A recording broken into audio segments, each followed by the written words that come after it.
नमस्कार मित्रांनो, आप सबला संतोष साउंड लाइट बालोद की यूट्यूब चैनल में हार्दिक स्वागत है। यहाँ मिली तुम्हारा लाइव प्रोग्राम रिलेटेड ऑडियो और वीडियो। तो भैया वो लाइक करो, सब्सक्राइब करो और शेयर करो और बेल आइकन के बटन ला दबाओ ताकि नवा वीडियो तुरंत मिल जाए।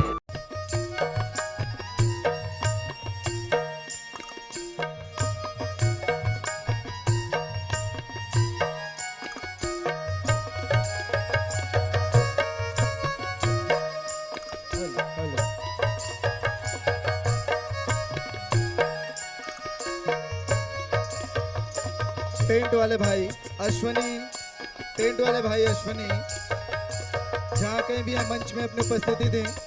टेंट वाले भाई अश्वनी